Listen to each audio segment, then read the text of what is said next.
What is up, YouTube? I just want to do a quick video on this 24 Bronco as far as the rattling window goes. I know it's a common issue that's been going on since 2021, and it seems like even for 2024, they still have not fixed it. So when I was driving earlier today, I had the window cracked just about an inch or two, and the thing was wobbling and vibrating. I had already actually adjusted the 2 screws and thought it was going to be okay, but then once I hit some bumps and had the window ajar, it was rattling. So when the window is all the way up, it's fine. As soon as you start to open it, if it's not almost all the way down, then you're going to get the bad rattle, which drives you nuts and sounds terrible, makes you think you're going to break your glass. So just want to do a quick tutorial on how to fix that issue. So you'll see right here, you have these 2 rubber grommets. One goes right here, it sits nice and flat, you just grab it, pull it right out, and here's the other one right here.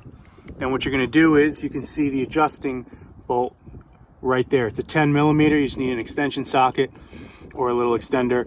You're gonna go in, you're just gonna loosen a little bit. You can see the marring of where it initially was set up, so it was all the way over here. You're just gonna loosen it a half a turn, use your finger, slide it all the way towards the front of the vehicle, re-tighten it down, reinstall your grommet, and you are all done. It has stopped the rattle. The easiest way to tell or to fix it rather than keep taking it for drives is just drop the window down an inch or 2 and close the door. If you close the door, you're going to be able to hear the rattle if it has the rattle problem. If it doesn't do that anymore when you're just closing the door, you know you're going to be good out there.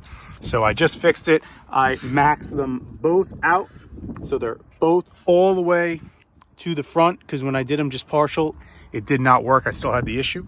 So you're going to max both screws all the way to the front, and that is going to fix your rattling issue. So hopefully that helps anyone that has the same issue as me. In under 2 minutes, you can fix your doors and don't have to deal with that dreadful rattle anymore. So thanks for watching, guys, and stay tuned for more Bronco content.